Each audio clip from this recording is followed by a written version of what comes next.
सतगुरां दी साजी निवाजी गुरु रूप गुरु प्यारी साध संगत वडभागे हाँ। हर रोज़ की तरह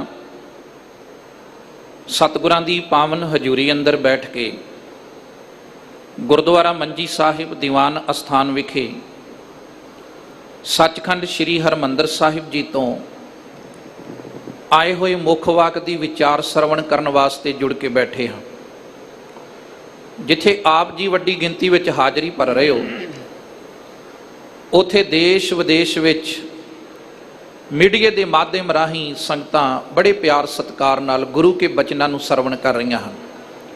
सो आओ साध संगत जिथे जिथे भी जुड़ के बैठे हैं, तमाम दुनियावी फुरनियां नूं पासे रख के धन गुरु ग्रंथ साहब महाराज सच्चे पातशाह जी नूं सीस झुकाईए। मुख वाक दी विचार आरंभ करिए। सारी संगत एक मन एक चित हो के आखो सतनाम श्री वाहे गुरु साहिब जी। सतनाम श्री वाहे गुरु साहिब जी। आसा श्री कबीर जियो के दो पदे, एक ओंकार सतगुर प्रसाद। साध संगत जी, अज दा पावन पवित्र शब्द भगत कबीर साहब जी की पावन रसना तो उच्चारण किया होया है। दो पदियां वाला ये शब्द है और आसा राग दे अंदर धन धन श्री गुरु ग्रंथ साहब जी के पावन अंग 483 ते सुभाईमान है। और वेखो कितनी खूबसूरती है कि धन गुरु अर्जन देव सच्चे पातशाह महाराज जी ने जदों श्री गुरु ग्रंथ साहब जी की आदि ग्रंथ जी की संपादना की ना, ते जिथे गुरु साहबां की बाणी उथे शब्द महला है। और वो संकेत है कि जे महला तीजा है तो धन गुरु अमरदास जी का शब्द है। महला पंजवां है धन गुरु अर्जन देव जी का श्लोक है। पर याद रखना, जदों सतगुरु सच्चे पातशाह अपनी बाणी लिखते आ, अपना नाम नहीं लिखते, पर जदों भगत साहिबान जी की बाणी आरंभ होती है तो कला जी भी नहीं लिखिया। वेखो एडा सत्कार कि जज्जे बिहारी ऊड़े औंकड़ पा के इनू पंजाबी च बहु वचन कहते कि बहु वचन दे नाल एडा वड्डा उन्हां रब दे प्यारे भगतां दा सत्कार कीता है। ते जिन्ना सत्कार इन्हां रब्बी महापुरुषां भगतां दा गुरु ग्रंथ साहब दे अंदर है ना, याद रखना साध संगत, इन्ना सत्कार कितों मिल नहीं सकता। क्यों? क्योंकि ये भी महापुरख सन। जिदी जिदी बाणी भी गुरु ग्रंथ साहब दे अंदर है, वो साडे लई महापुरख है। बाणी दा बचन है, बाणी बिरलो विचार सी जे को गुरमुख होए, ये बाणी महापुरख की निज करवासा होए। तो भगत कबीर जी महापुरख, उन्होंने आसा राग विच जिहड़ा बचन किया है उन्होंने आपां सरवण करांगे, उहदी विचार सरवण करांगे। एक ओंकार सतगुर प्रसाद। मंगल रूप विच हजूर सच्चे पातशाह ने रब जी की सिफत करदिआं कहा परमात्मा एक है, सब विच व्यापक है। ते इहो जे सोहणे परमात्मा नूं, व्यापक परमात्मा नूं सतगुरु की कृपा के द्वारा ही प्राप्त किया जा सकता है। हीरा हीरा वेद पवन मन सहजे रहया समाई। साहब जी कहते ने कि एक हीरा है परमात्मा का नाम। हीरा किनू कहते ने? जिहड़ी दुनिया की बेशुमार कीमती महंगी धातु है, उन्होंने दुनिया हीरा कहती है। महाराज की बाणी नूं पुछिए भी सिख वास्ते हीरा की है, तो सतगुरु महाराज बाणी विच कहंदे गुर का शब्द रतन है, हीरे जित जड़ाओ। साध संगत, शब्द रतन जित मन लागा, यह हुआ समाओ। उदों असीं परमात्मा विच समा सकते हैं जदों असीं परमात्मा दे नाम रूपी हीरे नूं प्राप्त कर लवांगे। ते दूजा हीरा शब्द इत्थे महाराज ने वरतिया जीव आत्मा दे वास्ते। तो सतगुरु जी कहते ने जदों जीव आत्मा ते परमात्मा एक हीरा ते दूसरा हीरा आपस दे विच एक हो जाते हैं, तो साध संगत उदों फिर की हुंदा है? सहजे रहा समाई। मनुख सहज विच रह के, उस अवस्था च रह के जिन्हों सतगुरु ने सहज की अवस्था कहा है, ਕਿ ਉਸ ਪ੍ਰਮਾਤਮਾ ਦੇ ਵਿੱਚ ਫਿਰ ਇਹ ਜੀਵ ਰੂਪੀ ਆਤਮਾ ਜਿਹੜੀ ਇਹ ਸਮਾ ਜਾਂਦੀ ਹੈ। ਸਗਲ ਜੋਤ ਇਨ ਹੀਰੈ ਬੇਦੀ, ਸਤਿਗੁਰ ਬਚਨੀ ਮੈਂ ਪਾਈ। ਤੋ ਉਸ ਪ੍ਰਮਾਤਮਾ ਵਾਹਿਗੁਰੂ ਅਕਾਲ ਪੁਰਖ ਦੀ ਜੋਤ ਸਾਰੇ ਸੰਸਾਰ ਦੇ ਵਿੱਚ ਪਸਰ ਰਹੀ ਹੈ।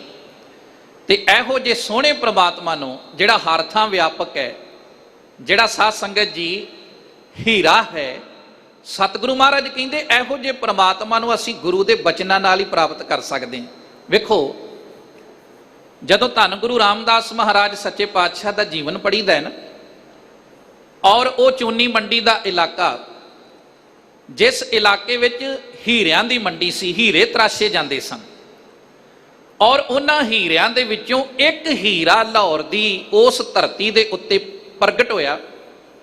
ਮਾਂ-ਬਾਪ ਨੇ ਨਾਂ ਰੱਖਿਆ ਜੇਠਾ, ਤੇ ਗੁਰੂ ਨੇ ਉਸ ਹੀਰੇ ਨੂੰ ਵੇਖੋ ਚਮਕਾਇਆ ਕਿਵੇਂ ਦੁਨੀਆ ਦੇ ਉੱਤੇ। ਆਮ ਕਰਕੇ ਇਹ ਦੁਨੀਆ ਤੇ ਕਿਹਾ ਜਾਂਦਾ ਹੈ ਕਿ ਜਦੋਂ ਵੀ ਕੋਈ ਮਨੁੱਖ ਸੰਸਾਰ ਤੇ ਪੈਦਾ ਹੁੰਦਾ ਹੈ, ਉਹਨੂੰ ਸਿਰਜਦਾ ਤਾਂ ਰੱਬ ਹੈ, ਪਰ ਉਹਨੂੰ ਸਵਾਰਨ ਦੇ ਵਿੱਚ ਉਹਦੇ ਮਾਂ ਤੇ ਬਾਪ ਦੀ ਅਹਿਮ ਭੂਮਿਕਾ ਹੁੰਦੀ ਹੈ। ਪਰ ਸਾਧ ਸੰਗਤ, ਇਹ ਉਹ ਹੀਰਾ ਰੱਬ ਨੇ ਭੇਜਿਆ ਉਸ ਲਾਹੌਰ ਦੀ ਧਰਤੀ ਤੇ, ਜਿਹਦੇ ਮਾਂ ਵੀ ਤੇ ਜਿਹਦਾ ਬਾਪ ਵੀ ਸੰਸਾਰ ਤੋਂ ਬਹੁਤ ਛੋਟੀ ਉਮਰ ਵਿੱਚ ਛੱਡ ਕੇ ਤੁਰ ਗਏ। ਤੇ ਜਿਸ ਦਿਨ ਯਤੀਮ ਹੋ ਕੇ ਨਾਨੀ ਕੋਲ ਆਏ, ਤੇ ਉਹਦੇ ਤੋਂ ਬਾਅਦ ਸ੍ਰੀ ਗੋਇੰਦਵਾਲ ਸਾਹਿਬ ਦੀ ਧਰਤੀ ਤੇ ਧੰਨ ਗੁਰੂ ਅਮਰਦਾਸ ਮਹਾਰਾਜ ਨੇ ਇਸ ਹੀਰੇ ਨੂੰ ਇਹੋ ਜਿਹਾ ਤਰਾਸ਼ਿਆ ਕਿ ਸਾਧ ਸੰਗਤ ਸੇਵਾ ਚ ਨਿਪੁੰਨ, ਸਿਮਰਨ ਚ ਨਿਪੁੰਨ, ਗੁਰੂ ਦਾ ਬਚਨ ਗੁਰ ਬਚਨੀ ਮੈਂ ਪਾਈ। ਜੋ ਬਚਨ ਗੁਰੂ ਅਮਰਦਾਸ ਮਹਾਰਾਜ ਨੇ ਕਿਹਾ, ਉਸ ਬਚਨ ਨੂੰ ਉਹਨਾਂ ਨੇ ਆਪਣੀ ਜ਼ਿੰਦਗੀ ਦਾ ਆਧਾਰ ਬਣਾ ਲਿਆ। ਤੇ ਜਦੋਂ ਸੇਵਾ ਕਰਕੇ, ਸਿਮਰਨ ਕਰਕੇ ਵੱਡੀ ਪਦਵੀ ਪ੍ਰਾਪਤ ਹੋ ਜਾਵੇ ਨਾ, ਫਿਰ ਜੀਵਨ ਆਪਣੇ ਆਪ ਦੇ ਵਿੱਚ ਹੀਰੇ ਵਰਗਾ ਬਣ ਜਾਂਦਾ ਹੈ, ਸੋਹਣਾ ਬਣ ਜਾਂਦਾ ਹੈ। ਹੱਥ 'ਚ ਸੇਵਾ ਦੀ ਟੋਕਰੀ ਹੈ, ਬੌਲੀ ਸਾਹਿਬ ਦੀ ਸੇਵਾ ਚੱਲਦੀ ਪਈ, ਤੇ ਇਹ ਹੀਰਾ ਗੋਇੰਦਵਾਲ ਦੀ ਧਰਤੀ ਤੋਂ ਆ ਰਿਹਾ ਹੈ। ਸਾਹਮਣੇ ਗੁਰੂ ਅਮਰਦਾਸ ਮਹਾਰਾਜ ਦਾ ਸਿੰਘਾਸਨ ਹੈ। ਉਹਨਾਂ ਦੇ ਧਰਮ ਸੁਪਤਨੀ, ਉਹਨਾਂ ਦੇ ਮਹਿਲ ਮਾਤਾ ਮਨਸਾ ਦੇਵੀ ਨੇ ਕੋਲ ਆ ਕੇ ਕਿਹਾ, ਮੇਰੇ ਸਿਰ ਦੇ ਸਾਈਂ, ਸਾਡੀ ਧੀ ਬੀਬੀ ਭਾਨੀ ਜਵਾਨ ਹੋ ਗਈ ਹੈ ਤੇ ਉਹਦੇ ਲਈ ਵਰ ਚਾਹੀਦਾ ਹੈ। ਸਤਿਗੁਰੂ ਮਹਾਰਾਜ ਮੁਸਕਰਾ ਕੇ ਕਹਿਣ ਲੱਗੇ, ਮਨਸਾ ਦੇਵੀ ਵਰ ਕੈਸਾ ਹੋਏ? ਤੇ ਬੜੇ ਪਿਆਰ ਨਾਲ ਜਦੋਂ ਵੇਖਿਆ ਵੀ ਸਾਹਮਣੇ ਉਹ ਭਾਈ ਜੇਠਾ ਜੀ ਆ ਰਹੇ ਆ, ਜੀਵਨ ਗੁਰੂ ਦੇ ਬਚਨਾਂ ਨੂੰ ਸਮਰਪਿਤ ਹੈ, ਸਹਿਜ ਅਵਸਥਾ ਦੇ ਮਾਲਕ, ਕਹਿਣੀ ਕਥਨੀ ਦੇ ਪੂਰੇ। ਤੇ ਮਾਤਾ ਜੀ ਕਹਿਣ ਲੱਗੇ ਵੀ ਜਿਹਦੇ ਲੜ ਧੀ ਨੂੰ ਲਾਉਣਾ, ਉਹ ਸਾਹਮਣੇ ਜੇਠਾ ਆਉਂਦਾ ਇਹਦੇ ਵਰਗਾ ਹੋਵੇ। ਸਤਿਗੁਰੂ ਨੇ ਪਿਆਰ ਨਾਲ ਕਿਹਾ, ਮਨਸਾ ਦੇਵੀ, ਇਹਦੇ ਵਰਗਾ ਹੀਰਾ ਦੁਨੀਆ ਤੇ ਇੱਕੋ ਹੀ ਹੈ, ਤੇ ਇਹਦੀ ਜਗ੍ਹਾ ਕੋਈ ਹੋਰ ਨਹੀਂ ਲੈ ਸਕਦਾ। ਸਮਝ ਗਏ ਮਾਤਾ ਜੀ? ਸਾਧ ਸੰਗਤ, ਕਿ ਮਹਾਰਾਜ ਚਾਹੁੰਦੇ ਨੇ ਵੀ ਅਸੀਂ ਆਪਣੀ ਧੀ ਬੀਬੀ ਭਾਨੀ ਦਾ ਹੱਥ ਜੇਠਾ ਜੀ ਦੇ ਹੱਥ 'ਚ ਦੇ ਦਈਏ। ਪਰ ਜਦੋਂ ਮਹਾਰਾਜ ਸੱਚੇ ਪਾਤਸ਼ਾਹ ਨੇ ਇਹ ਐਲਾਨ ਕੀਤਾ ਨਾ, ਹੋ ਸਕਦਾ ਕਈਆਂ ਦੇ ਮਨ ਵਿੱਚ ਆਇਆ ਹੋਵੇ ਵੀ ਜਿਸ ਦਿਨ ਜੇਠਾ ਜੀ ਲਾਹੌਰ ਤੋਂ ਆਏ ਸੀ, ਯਤੀਮ ਸਨ, ਚੁੱਲ੍ਹਾ ਨਹੀਂ ਸੀ ਤਪਦਾ, ਕਦੇ ਚਾਚੀ ਦੇ ਚੁੱਲ੍ਹੇ ਵੱਲ, ਕਦੇ ਤਾਈ ਦੇ ਚੁੱਲ੍ਹੇ ਵੱਲ ਵੇਂਦੇ ਸਨ, ਘੁੰਗਣੀਆਂ ਵੀ ਵੇਚਣੀਆਂ ਪਈਆਂ, ਬੜੀ ਗੁਰਬਤ ਦਾ ਸਾਹਮਣਾ ਕਰਨਾ ਪਿਆ। ਸਾਧ ਸੰਗਤ, ਮਨ 'ਚ ਆਇਆ ਹੋਵੇਗਾ ਕਈਆਂ ਦੇ ਵੀ ਜਿਹਦੇ ਲੜ ਮਹਾਰਾਜ ਆਪਣੀ ਧੀ ਨੂੰ ਲਾਉਣ ਲੱਗੇ, ਇਹਦਾ ਘਰ ਵੀ ਵੇਖਿਆ ਕਿ ਨਹੀਂ, ਇਹਦਾ ਕੋਈ ਰੋਟੀ ਦਾ ਪ੍ਰਬੰਧ ਦੇਖਿਆ ਜਾਂ ਨਹੀਂ, ਇਹਦਾ ਖਾਨਦਾਨ ਦੇਖਿਆ ਜਾਂ ਨਹੀਂ। ਤਿੰਨ ਕੁ ਚੀਜ਼ਾਂ ਨੂੰ ਆਮ ਕਰਕੇ ਅਹਿਮੀਅਤ ਦਿੱਤੀ ਜਾਂਦੀ। ਪਰ ਵੇਖੋ ਸਤਿਗੁਰੂ ਗੁਰੂ ਅਮਰਦਾਸ ਮਹਾਰਾਜ ਦੀ ਕਿਰਪਾ, ਇਹ ਨਹੀਂ ਸੀ ਪਤਾ ਕਿ ਜਿਹਦੇ ਲੜ ਅੱਜ ਧੀ ਨੂੰ ਲਾ ਰਹੇ ਨੇ, ਲੋਕਾਂ ਨੂੰ ਨਹੀਂ ਪਤਾ ਇਸ ਗੱਲ ਦਾ, ਗੁਰੂ ਤੇ ਜਾਣੀ ਜਾਣ ਹੈ ਕਿ ਦੁਨੀਆ ਤੇ ਲੋਕਾਂ ਦੇ ਘਰ ਬਣਦੇ ਨੇ, ਢਹਿ ਜਾਂਦੇ ਨੇ। ਕਿਸੇ ਦੀ ਬੁਨਿਆਦ 30 ਸਾਲ, ਕਿਸੇ ਦੀ 50 ਸਾਲ, ਕਿਸੇ ਦੀ 100 ਸਾਲ।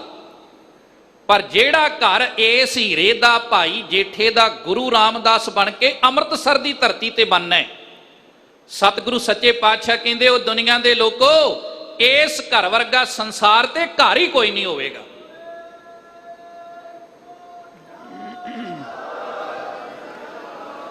ਅੱਜ ਵੀ ਬਾਣੀ ਵਿੱਚ ਪੜ੍ਹਦੇ ਆ, ਡਿੱਠੇ ਸਭੇ ਥਾਮ ਨਹੀਂ ਤੁਧ ਜੇਹਿਆ, ਬੱਧੋ ਹੋ ਪੁਰਖ ਵਿਧਾਤੇ ਤਾਂ ਤੂੰ ਸੋਹਿਆ, ਵਸਦੀ ਸਗਨ ਅਪਾਰ ਅਨੂਪ ਰਾਮਦਾਸਪੁਰ, ਹਰ ਹਾਂ ਨਾਨਕ ਕਸਮਲ ਜਾਹੇ ਨਹਾਇਐ ਰਾਮਦਾਸ ਸਰ।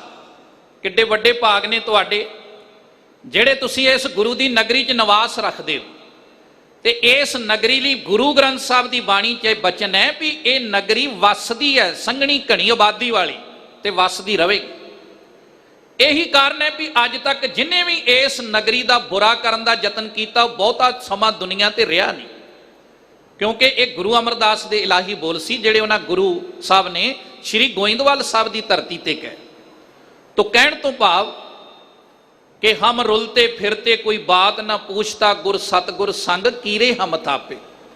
ਸਤਿਗੁਰੂ ਏਦਾਂ ਨਵਾਜਦਾ ਹੈ, ਸਤਿਗੁਰੂ ਦਾ ਨਾਮ ਹੀਰਾ ਹੈ, ਤੇ ਜਦੋਂ ਜੀਵ ਰੂਪੀ ਆਤਮਾ ਉਸ ਹੀਰੇ ਦੇ ਨਾਲ ਜੁੜ ਜਾਂਦੀ, ਪ੍ਰਮਾਤਮਾ ਵਾਹਿਗੁਰੂ ਅਕਾਲ ਪੁਰਖ ਨਾਲ ਜੁੜ ਜਾਂਦੀ ਹੈ ਨਾ, ਤੇ ਸਤਿਗੁਰੂ ਸੱਚੇ ਪਾਤਸ਼ਾਹ ਮਹਾਰਾਜ ਕਹਿੰਦੇ ਐ ਫਿਰ ਗੁਰੂ ਦੇ ਬਚਨਾਂ ਰਾਹੀਂ ਉਸ ਅਕਾਲ ਪੁਰਖ ਵਾਹਿਗੁਰੂ ਦੀ ਪ੍ਰਮਾਤਮਾ ਦੀ ਪ੍ਰਾਪਤੀ ਹੋ ਜਾਂਦੀ ਹੈ। ਹਰ ਕੀ ਕਥਾ ਅਨਾਹਦ ਬਾਣੀ। ਸਾਹਿਬ ਜੀ ਕਹਿੰਦੇ ਵੀ ਜਿਹੜੀ ਅਕਾਲ ਪੁਰਖ ਵਾਹਿਗੁਰੂ ਦੀ ਸਿਫਤ ਸਲਾਹ ਹੈ, ਕਥਾ ਦਾ ਅਰਥ ਹੈ ਸਿਫਤ ਸਲਾਹ ਸਾਧ ਸੰਗਤ।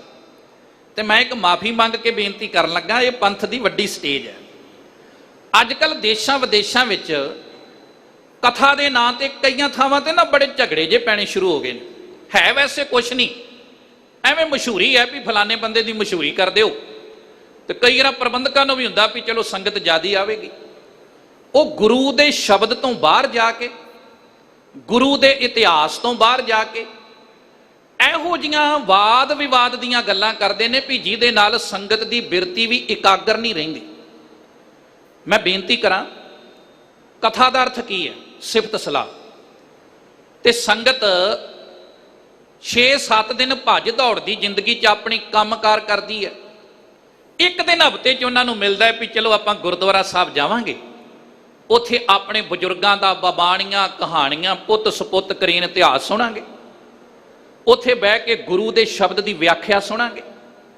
ਤੇ ਜਦੋਂ ਉੱਥੇ ਫਿਰ ਸਾਧ ਸੰਗਤ ਜੀ ਦੇ ਤੇਰੇ ਦੀ ਵਾਦ ਵਿਵਾਦ, ਵਿਵਾਦਤ ਮਸਲੇ, ਇਹੋ ਜਿਹੇ ਮਸਲੇ ਜਾਣ ਬੁੱਝ ਕੇ ਜਦੋਂ ਛੇੜੇ ਜਾਂਦੇ ਆ, ਤੇ ਸੰਗਤ ਵੀ ਗੁਰਦੁਆਰਿਆਂ ਚੋਂ ਡਬਲ ਮਾਈਂਡਡ ਹੋ ਕੇ ਨਿਕਲਦੀ ਹੈ। ਆਈ ਸੀ ਗੁਰੂ ਕੀ ਸੰਗਤ ਗੁਰੂ ਦੇ ਸ਼ਬਦ ਨਾਲ ਜੁੜਨ ਵਾਸਤੇ, ਆਪਣੇ ਜੀਵਨ 'ਚ ਤਬਦੀਲੀ ਲਿਆਉਣ ਵਾਸਤੇ, ਪਰ ਅਸੀਂ ਉੱਥੇ ਉਹ ਗੱਲਾਂ ਕੀਤੀਆਂ ਜਿਹੜੇ ਮਸਲੇ ਸੰਗਤ ਵਿੱਚ ਛੇੜਨ ਵਾਲੇ ਨਹੀਂ। ਤੋ ਸਾਧ ਸੰਗਤ, ਕਥਾ ਦਾ ਅਰਥ ਇਹੀ ਹੈ ਕਿ ਵਾਹਿਗੁਰੂ ਦੀ ਸਿਫਤ ਸਲਾਹ।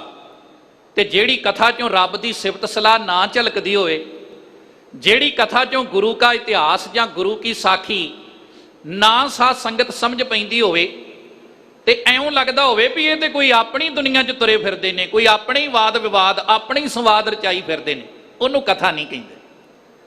ਤੋ ਰੱਬ ਦੀ ਸਿਫਤ ਸਲਾਹ ਦੀ ਕਥਾ ਦੀ ਬਾਬਤ ਅਸੀਂ ਰੋਜ਼ ਗੁਰੂ ਅਮਰਦਾਸ ਦੀ ਇਹ ਬਚਨ ਪੜ੍ਹਦੇ ਹਾਂ। ਮਹਾਰਾਜ ਕਹਿੰਦੇ, ਆਵੋ ਸੰਤ ਪਿਆਰਿਓ ਅਕਥ ਕੀ ਕਰੇ ਕਹਾਣੀ, ਕਰਹੀ ਕਹਾਣੀ ਅਕਥ ਕੇਰੀ ਕਿਤ ਦੁਆਰੇ ਪਾਈਐ, ਤਨ ਮਨ ਧਨ ਸਭ ਸੌਂਪ ਗੁਰ ਕੋ ਹੁਕਮ ਮੰਨਿਆ ਪਾਈਐ। ਇਹ ਹੈ ਵਾਹਿਗੁਰੂ ਦੀ ਕਥਾ। ਤੋ ਮਹਾਰਾਜ ਕਹਿੰਦੇ ਨੇ ਹਰ ਕੀ ਕਥਾ ਅਨਾਹਦ ਬਾਣੀ। ਕਹਿੰਦੇ ਵੀ ਜਿਹੜੀ ਵਾਹਿਗੁਰੂ ਅਕਾਲ ਪੁਰਖ ਦੀ ਸਿਫਤ ਸਲਾਹ ਹੈ ਨਾ, ਉਹ ਇੱਕ ਰਸ ਵਰਤਦੀ ਪਈ ਹੈ। ਹੰਸ ਹੋਏ ਹੀਰਾ ਲੈ ਪਛਾਨੀ। ਪਰ ਸਾਧ ਸੰਗਤ, ਇਸ ਹੀਰੇ ਨੂੰ ਪ੍ਰਮਾਤਮਾ ਦੇ ਨਾਮ ਨੂੰ ਪਛਾਣੇਗਾ ਕੌਣ? ਜਦੋਂ ਬਿਰਤੀ ਹੰਸ ਵਰਗੀ ਬਣ ਗਈ, ਹੰਸ ਬਣ ਕੇ ਪਛਾਣਿਆ ਜਾਣਾ ਹੈ। ਗੁਰਬਾਣੀ ਵਿੱਚ ਹੰਸ ਸ਼ਬਦ ਬਹੁਤ ਵੱਖ-ਵੱਖ ਪ੍ਰਕਰਨਾਂ 'ਚ ਆਇਆ ਹੈ। ਇੱਕ ਜਗ੍ਹਾ ਤੇ ਮਹਾਰਾਜ ਨੇ ਰੱਬ ਜੀ ਵਾਸਤੇ ਸ਼ਬਦ ਵਰਤਿਆ। ਸਤਿਗੁਰੂ ਜੀ ਕਹਿੰਦੇ, ਪ੍ਰਣਵੈ ਨਾਨਕ ਬੇਨਤੀ ਤੂੰ ਸਰਵਰ ਤੂੰ ਹੰਸ। ਇੱਥੇ ਹੰਸ ਸ਼ਬਦ ਪ੍ਰਮਾਤਮਾ ਦਾ ਲਿਖਾਇਕ ਹੈ। ਇੱਕ ਥਾਂ ਤੇ ਮਹਾਰਾਜ ਨੇ ਕਿਹਾ, ਜਬ ਹੀ ਹੰਸ ਤਜੀ ਇਹ ਕਾਇਆ ਪ੍ਰੇਤ ਪ੍ਰੇਤ ਕਰ ਭਾਗੀ। ਇੱਥੇ ਹੰਸ ਆਤਮਾ ਦਾ ਪ੍ਰਤੀਕ ਹੈ, ਸ਼ਬਦ ਉਹੀ ਹੈ, ਪਰ ਇਹਨੂੰ ਦੂਜੇ ਪ੍ਰਕਰਨ ਵਿੱਚ ਲਿਆ ਮਹਾਰਾਜ ਨੇ। ਇਹ ਹੈ ਆਤਮਾ, ਕਿ ਆਤਮਾ ਜਦੋਂ ਸਰੀਰ ਦੇ ਵਿੱਚੋਂ ਨਿਕਲ ਜਾਂਦੀ ਹੈ ਨਾ ਸਾਧ ਸੰਗਤ, ਤੇ ਸਤਿਗੁਰੂ ਮਹਾਰਾਜ ਕਹਿੰਦੇ ਵੀ ਸਰੀਰ ਉਹੀ ਹੈ ਜਿਹਨੂੰ ਦੁਨੀਆ ਦੇ ਲੋਕ ਸਲੂਟ ਮਾਰਦੇ ਨੇ, ਪਿਆਰ ਕਰਦੇ ਨੇ, ਪਰ ਬਸ ਅੰਦਰੋਂ ਹੰਸ ਦੇ ਉਡਾਰੀ ਮਾਰਨ ਦੀ ਦੇਰ ਸੀ, ਲੋਕਾਂ ਨੇ ਭਰਮ ਕਰਨੇ ਸ਼ੁਰੂ ਕਰ ਦਿੱਤੇ। ਅੱਜ ਜਦੋਂ ਬੰਦਾ ਕੋਈ ਚੜ੍ਹਾਈ ਕਰ ਜਾਵੇ ਤੇ ਫੱਟੇ ਤੇ ਪਾ ਕੇ ਜਦੋਂ ਉਹਨੂੰ ਸ਼ਮਸ਼ਾਨ ਭੂਮੀ 'ਚ ਲਿਜਾਇਆ ਜਾਂਦਾ ਨਾ, ਰਾਹ 'ਚ ਜਾ ਕੇ ਅੱਧ ਮਾਰਗ ਕੀਤਾ ਜਾਂਦਾ ਹੈ। ਸਾਡੀ ਸਿੱਖ ਰਹਿਤ ਮਰਜ਼ਾਦਾ 'ਚ ਲਿਖਿਆ ਵੀ ਅੱਧ ਮਾਰਗ ਨਹੀਂ ਕਰਨਾ ਚਾਹੀਦਾ, ਕੋਈ ਵੀ ਕਰਮ ਕਾਂਡ ਨਹੀਂ ਕਰਨਾ ਚਾਹੀਦਾ। ਉਹਦਾ ਕਾਰਨ ਕੀ ਹੈ? ਜੇ ਕਿਸੇ ਨੂੰ ਪੁੱਛੀਏ ਵੀ ਅੱਧ ਮਾਰਗ ਦਾ ਕੀ ਅਰਥ ਹੈ ਜੀ, ਉਹ ਨਹੀਂ ਦੱਸਣਗੇ, ਕਿਉਂਕਿ ਸਨਾਤਨ ਮਤ ਦੇ ਕਈ ਗ੍ਰੰਥਾਂ 'ਚ ਸ਼ਬਦ ਲਿਖੇ ਨੇ ਵੀ ਅੱਧ ਮਾਰਗ ਤਾਂ ਕੀਤਾ ਜਾਂਦਾ ਵੀ ਪ੍ਰੇਤ ਆਤਮਾ ਨੂੰ ਭੁਲੇਖਾ ਪੈ ਜਾਏ ਵੀ ਕਿਤੇ ਦੁਬਾਰਾ ਉਸੇ ਘਰ 'ਚ ਨਾ ਆ ਜਾਏ। ਵੇਖੋ ਸਾਧ ਸੰਗਤ, ਜਿਹੜੇ ਸਰੀਰ ਨਾਲ ਇੰਨਾ ਪਿਆਰ, ਜਦੋਂ ਬੰਦੇ 'ਚੋਂ ਹੰਸੀ ਉਡਾਰੀ ਮਾਰ ਗਿਆ ਤੇ ਲੋਕ ਉਹਦੇ ਤੋਂ ਡਰਦੇ ਆ। ਤੋ ਕਹਿਣ ਤੋਂ ਭਾਵ ਇਹ ਕਰਮ ਕਾਂਡਾਂ ਤੋਂ, ਭਰਮਾਂ ਤੋਂ ਬੰਦੇ ਨੂੰ ਬਚਣਾ ਚਾਹੀਦਾ ਹੈ। ਤੋ ਇੱਥੇ ਫਿਰ ਹੰਸ ਦਾ ਅਰਥ ਹੈ ਆਤਮਾ। ਜਬ ਹੀ ਹੰਸ ਤਜੀ ਇਹ ਕਾਇਆ ਪ੍ਰੇਤ ਪ੍ਰੇਤ ਕਰ ਭਾਗੀ। ਤੇ ਇੱਕ ਜਗ੍ਹਾ ਤੇ ਮਹਾਰਾਜ ਨੇ ਬਹੁਤ ਪਿਆਰੇ ਬਚਨ ਕਹੇ। ਹਜੂਰ ਜੀ ਕਹਿੰਦੇ ਨੇ, ਕਿਆ ਹੰਸ ਕਿਆ ਬਗਲਾ ਜਾਂ ਕੋ ਨਦਰ ਧਰੇ, ਜੇ ਤਿਸ ਭਾਵੈ ਨਾਨਕਾ ਕਾਗੋਂ ਹੰਸ ਕਰੇ। ਇੱਥੇ ਹੰਸ ਦਾ ਅਰਥ ਗੁਰਮੁਖ ਹੈ, ਸ਼ਬਦ ਉਹੀ ਹੈ, ਅਰਥ ਤੀਸਰਾ ਆ ਗਿਆ ਕਿ ਜੇ ਗੁਰੂ ਦੀ ਕਿਰਪਾ ਹੋਵੇ ਨਾ ਤੇ ਸਾਧ ਸੰਗਤ, ਇੱਕ ਕਾਂ ਬਿਰਤੀ ਵਾਲਾ ਬੰਦਾ ਵੀ ਜਦੋਂ ਗੁਰੂ ਦੇ ਸ਼ਬਦ ਵਿੱਚ ਸਾਧ ਸੰਗਤ ਜੀ ਚੁੱਭੀ ਲਾਵੇਗਾ, ਗੁਰਬਾਣੀ ਨੂੰ ਪੜ੍ਹੇਗਾ, ਸੁਣੇਗਾ, ਸਮਝੇਗਾ, ਤੇ ਉਹਦੀ ਬਿਰਤੀ ਵੀ ਹੰਸ ਵਰਗੀ ਬਣ ਜਾਵੇਗੀ। ਇੱਥੇ ਹੰਸ ਦਾ ਅਰਥ ਗੁਰਮੁਖ ਹੈ। ਪਰ ਇੱਕ ਜਗ੍ਹਾ ਤੇ ਮਹਾਰਾਜ ਨੇ ਕਮਾਲ ਹੀ ਕਰ ਦਿੱਤੀ, ਜਿਹੜਾ ਅੱਜ ਦੇ ਸ਼ਬਦ ਨਾਲ ਢੁਕਵਾਂ ਹੈ, ਕਿ ਹੰਸ ਹੋਏ ਹੀਰਾ ਲੈ ਪਛਾਨੀ। ਕਿ ਜੇ ਬਿਰਤੀ ਹੰਸ ਵਾਲੀ ਹੈ ਤੇ ਮਹਾਰਾਜ ਸੱਚੇ ਪਾਤਸ਼ਾਹ ਕਹਿੰਦੇ ਰੱਬ ਦੇ ਨਾਮ ਰੂਪੀ ਹੀਰੇ ਨੂੰ ਤੁਸੀਂ ਪ੍ਰਾਪਤ ਕਰ ਸਕੋਗੇ। ਇਹ ਹੰਸ ਕੀ ਹੈ? ਇਹਦੇ ਬਾਰੇ ਮਹਾਰਾਜ ਬਾਣੀ 'ਚ ਕਹਿੰਦੇ, ਸਰਵਰ ਮੈਂ ਹੰਸ, ਹੰਸ ਮੈਂ ਸਾਗਰ। ਜੇ ਤੇ ਦੁਨਿਆਵੀ ਅਰਥ ਪੜਾਂਗੇ ਤੇ ਮਨ ਵਿੱਚ ਆਵੇਗਾ ਕਿ ਸਰੋਵਰ ਦੇ ਵਿੱਚ ਹੰਸ ਹੈ ਤੇ ਹੰਸ 'ਚ ਸਾਗਰ ਹੈ। ਪਰ ਸਾਧ ਸੰਗਤ, ਜਦੋਂ ਤੁਸੀਂ ਥੋੜਾ ਜਿਹਾ ਇਹਨੂੰ ਗੌਰ ਨਾਲ ਵਿਚਾਰਨ ਦਾ ਯਤਨ ਕਰੋਗੇ ਨਾ, ਤੇ ਮਹਾਰਾਜ ਸੱਚੇ ਪਾਤਸ਼ਾਹ ਇਹ ਕਹਿੰਦੇ ਵੀ ਸਰਵਰ ਮੈਂ ਹੰਸ। ਸਰਵਰ ਦਾ ਅਰਥ ਹੈ ਸਾਧ ਸੰਗਤ। ਜਿਵੇਂ ਆ ਸਾਧ ਸੰਗਤ ਵਿੱਚ ਆਪਾਂ ਜੁੜ ਕੇ ਬੈਠੇ ਆ ਨਾ, ਇਹਦੇ 'ਚ ਕੌਣ ਬਹਿੰਦਾ ਹੈ? ਇਹਦੇ 'ਚ ਕਾਂ ਨੇ ਥੋੜੀ ਬਹਿਣਾ ਹੈ, ਇਹਦੇ 'ਚ ਹੰਸ ਨੇ ਬਹਿਣਾ ਹੈ। ਇਹਦਾ ਮਤਲਬ ਇੱਥੇ ਗੁਰਮੁਖ ਨੂੰ ਹੰਸ ਕਿਹਾ ਹੈ ਕਿ ਸਰਵਰ ਮੈਂ ਹੰਸ, ਤੇ ਅੱਗੇ ਕਿਹਾ ਹੰਸ ਮੈਂ ਸਾਗਰ। ਤੇ ਜਿਹੜਾ ਸਾਧ ਸੰਗਤ ਰੂਪੀ ਸਰੋਵਰ ਦੇ ਵਿੱਚ ਆ ਕੇ ਜੁੜ ਕੇ ਬਵੇਗਾ ਨਾ, ਉਹਦੇ ਅੰਦਰ ਫਿਰ ਗਿਆਨ ਦਾ ਸਾਗਰ ਪੈਦਾ ਹੋ ਜਾਵੇਗਾ। ਆਪਾਂ ਅੱਜ ਵੀ ਵੇਖਦੇ ਹਾਂ ਕਿ ਜਿਹੜੇ ਗੁਰਮੁਖ ਪਿਆਰੇ ਰੱਬ ਦੇ ਨਾਮ ਨਾਲ, ਬਾਣੀ ਨਾਲ ਜੁੜੇ ਹੋਏ, ਉਹ ਗੱਲ ਗੱਲ ਦੇ ਉੱਤੇ ਗੁਰਬਾਣੀ ਦਾ ਪ੍ਰਮਾਣ ਦੇ ਕੇ ਕਈ ਰਾਂ ਗੱਲ ਕਰਦੇ ਨੇ। ਤੋ ਕਹਿਣ ਤੋਂ ਭਾਵ ਕੀ ਹੈ ਕਿ ਬਾਣੀ ਨਾਲ ਜੁੜੇ ਹੋਏ ਨੂੰ ਗਿਆਨ ਪ੍ਰਾਪਤ ਹੁੰਦਾ ਹੈ, ਤੇ ਇਹ ਗਿਆਨ ਨੂੰ ਸੱਚੇ ਪਾਤਸ਼ਾਹ ਨੇ ਫਿਰ ਬਾਣੀ ਦੇ ਅੰਦਰ ਸਾਗਰ ਲਿਖਿਆ ਹੈ। ਵੈਸੇ ਜਦੋਂ ਆਪਾਂ ਬਾਬਾ ਫਰੀਦ ਸਾਹਿਬ ਜੀ ਦਾ ਸ਼ਲੋਕ ਪੜ੍ਹਦੇ ਆ ਨਾ, ਕਿ ਫਰੀਦਾ ਦਰਿਆਵੈ ਕੰਨੇ ਬਗਲਾ ਬੈਠਾ ਕੇਲ ਕਰੇ, ਕਿ ਦਰਿਆ ਦੇ ਕੰਢੇ ਦੇ ਉੱਤੇ ਬੰਗਲਾ ਬੈਠਾ, ਕੇਲ ਕੀ ਕਰਦਾ ਹੈ? ਵੀ ਮੱਛੀਆਂ ਫੜੀ ਜਾਂਦਾ ਹੈ। ਅਗਲੀ ਪੰਕਤੀ ਹੈ ਵੀ ਕੇਲ ਕਰੇਂਦੇ ਹਾਂਜਨੋਂ ਅਚਿੰਤੇ ਬਾਜ ਪਏ। ਕਿ ਵੇਖੋ ਵੇਂਦਿਆਂ ਵੇਂਦਿਆਂ ਕੇਲ ਕਰਦਿਆਂ ਕੀ ਹੋਇਆ ਵੀ ਬਾਜ ਆਏ, ਉਡਾਰੀ ਮਾਰੀ ਤੇ ਹੰਸ ਦੇ ਉੱਤੇ ਝਪਟ ਕੇ ਪੈ ਗਏ। ਕਿੱਡੀ ਕਮਾਲ ਦੀ ਗੱਲ ਹੈ ਕਿ ਪਾਪ ਬੰਗਲਾ ਕਰ ਰਿਹਾ ਹੈ, ਮੱਛੀਆਂ ਬੰਗਲਾ ਫੜ ਰਿਹਾ ਹੈ, ਤੇ ਬਾਜ ਹੰਸ ਨੂੰ ਪੈ ਰਹੇ ਨੇ। ਸਾਧ ਸੰਗਤ, ਅੰਤਰੀਵ ਅਰਥਾਂ ਨੂੰ ਪੜੋਗੇ ਤੇ ਪਤਾ ਲੱਗੇਗਾ। ਬਾਬਾ ਫਰੀਦ ਸਾਹਿਬ ਕਹਿੰਦੇ ਆ, ਸਾਰਾ ਦਿਸਦਾ ਸੰਸਾਰ ਇੱਕ ਦਰਿਆ ਹੈ, ਤੇ ਇਸ ਦਰਿਆ ਦੇ ਕੰਢੇ ਤੇ ਕੌਣ ਤੁਰਿਆ ਫਿਰਦਾ ਹੈ? ਸਾਧ ਸੰਗਤ, ਬੰਗਲਾ। ਬੰਗਲਾ ਕੀ ਹੈ? ਸਰੀਰ। ਯਾਦ ਰੱਖਿਓ, ਆਤਮਾ ਨੂੰ ਕਿਤੇ ਵੀ ਮਹਾਰਾਜ ਸੱਚੇ ਪਾਤਸ਼ਾਹ ਨੇ ਬਾਣੀ ਦੇ ਅੰਦਰ ਬੰਗਲਾ ਨਹੀਂ ਲਿਖਿਆ, ਸਰੀਰ ਨੂੰ ਜ਼ਰੂਰ ਬੰਗਲਾ ਲਿਖਿਆ। ਜਿਵੇਂ ਅੱਜ ਦੇ ਸ਼ਬਦ ਵਿੱਚ ਜੀਵ ਆਤਮਾ ਨੂੰ ਮਹਾਰਾਜ ਨੇ ਹੀਰਾ ਲਿਖਿਆ ਨਾ, ਇਦਾਂ ਹੀ ਜਦੋਂ ਬਾਬੇ ਫਰੀਦ ਦਾ ਇਹ ਸ਼ਲੋਕ ਪੜ੍ਹਦੇ ਹੋ ਤੇ ਬਾਬਾ ਫਰੀਦ ਜੀ ਆਪਣੀ ਬਾਣੀ ਦੇ ਵਿੱਚ ਸਰੀਰ ਨੂੰ ਤੇ ਬੰਗਲਾ ਕਹਿੰਦੇ ਆ। ਪਰ ਅਗਲੀ ਪੰਕਤੀ ਵਿੱਚ ਲਿਖਿਆ, ਕੇਲ ਕਰੇਂਦੇ ਹੰਜ ਨੂੰ ਅਚਿੰਤੇ ਬਾਜ ਪਏ। ਮੌਤ ਰੂਪੀ ਬਾਜ ਆਏ ਤੇ ਉਹਨਾਂ ਬੰਗਲੇ ਤੇ ਅਟੈਕ ਨਹੀਂ ਕੀਤਾ, ਸਰੀਰ ਤੇ ਥੋੜੀ ਅਟੈਕ ਕਰਦੇ ਨੇ ਬਾਜ, ਉਹ ਤੇ ਹੰਸ ਤੇ ਕਰਦੇ ਨੇ। ਹੰਸ ਕੀ ਹੈ? ਆਤਮਾ। ਅਟੈਕ ਆਤਮਾ ਤੇ ਹੁੰਦਾ ਹੈ, ਸਰੀਰ ਤੇ ਨਹੀਂ। ਅਟੈਕ ਹੰਸ ਤੇ ਹੋਣਾ ਹੈ ਸਾਧ ਸੰਗਤ ਜੀ, ਬੰਗਲੇ ਤੇ ਨਹੀਂ। ਇਸ ਕਰਕੇ ਬਾਬਾ ਫਰੀਦ ਜੀ ਕਹਿੰਦੇ ਨੇ, ਫਰੀਦਾ ਦਰਿਆਵੇਂ ਕੰਨੇ ਬਗਲਾ ਬੈਠਾ ਕੇਲ ਕਰੇ, ਕੇਲ ਕਰੇਂਦੇ ਹੰਜ ਨੂੰ ਅਚਿੰਤੇ ਬਾਜ ਪਏ। ਤੇ ਸਤਿਗੁਰੂ ਸੱਚੇ ਪਾਤਸ਼ਾਹ ਜੀ, ਭਗਤ ਕਬੀਰ ਜੀ ਅੱਜ ਦੇ ਸ਼ਬਦ ਵਿੱਚ ਕਹਿੰਦੇ ਨੇ, ਉਹ ਵਾਹਿਗੁਰੂ ਅਕਾਲ ਪੁਰਖ ਦੀ ਪ੍ਰਾਪਤੀ ਉਹਨਾਂ ਨੂੰ ਹੀ ਹੋ ਸਕਦੀ ਹੈ ਜਿਹੜੇ ਹੰਸ ਬਿਰਤੀ ਦੇ ਮਾਲਕ ਨੇ, ਭਾਵ ਕਿ ਜਿਹੜੇ ਗੁਰਮੁਖ ਹਨ। ਰਹਾਓ। ਇਹ ਵਿਸ਼ਰਾਮ ਦੇ ਕੇ ਮਹਾਰਾਜ ਸੱਚੇ ਪਾਤਸ਼ਾਹ ਅੱਗੇ ਫੇਰ ਸਮਝਾਉਂਦੇ ਹਨ। ਕਹਿ ਕਬੀਰ ਹੀਰਾ ਅਸ ਦੇਖਿਓ ਜਗ ਮਹਿ ਰਹਾ ਸਮਾਈ। ਭਗਤ ਜੀ ਕਹਿੰਦੇ ਮੈਂ ਉਹ ਹੀਰਾ ਵੇਖਿਆ ਹੈ, ਉਸ ਹੀਰੇ ਦੀ ਮੈਨੂੰ ਪ੍ਰਾਪਤੀ ਹੋ ਗਈ ਵੀ ਜਿਹੜਾ ਸਾਰੇ ਸੰਸਾਰ 'ਚ ਸਮਾਇਆ ਹੋਇਆ ਹੈ। ਆਨੰਦਪੁਰ ਸਾਹਿਬ ਦੀ ਧਰਤੀ ਦੇ ਬਾਹਰ-ਵਾਰ ਜੰਗਲ 'ਚ ਇੱਕ ਸਿੱਖ ਬੈਠਾ ਤੇ ਬੜੇ ਪਿਆਰ ਨਾਲ ਇਸ ਵਿੱਚ ਗਾ ਕੇ ਬਾਣੀ ਪੜ੍ਹ ਰਿਹਾ ਸੀ, ਨੌਵੇਂ ਪਾਤਸ਼ਾਹ ਦਾ ਸ਼ਬਦ ਪੜ੍ਹ ਰਿਹਾ ਸੀ। ਤੇ ਵੈਸੇ ਗੁਰੂ ਦੀ ਕਿਰਪਾ ਹੈ ਵੀ ਬਾਣੀ 'ਚ ਮਿਠਾਸ ਤੇ ਜਦੋਂ ਪੜ੍ਹਨ ਵਾਲੇ ਦੀ ਜਾਂ ਸੁਣਾਉਣ ਵਾਲੇ ਦੀ ਰਸਨਾ ਤੇ ਕਿਤੇ ਗੁਰੂ ਦੀ ਕਿਰਪਾ ਹੋਵੇ ਫਿਰ ਤੇ ਰੱਬ ਦੀ ਬਖਸ਼ਿਸ਼ ਵਰਤਦੀ। ਭਾਈ ਨਨੂਆ ਇਸ ਸਿੱਖ ਦਾ ਨਾਂ ਸੀ ਤੇ ਨੌਵੇਂ ਪਾਤਸ਼ਾਹ ਦਾ ਸ਼ਬਦ ਪੜ੍ਹ ਰਿਹਾ ਸੀ, ਜਗ ਮੈਂ ਝੂਠੀ ਦੇਖੀ ਪ੍ਰੀਤ।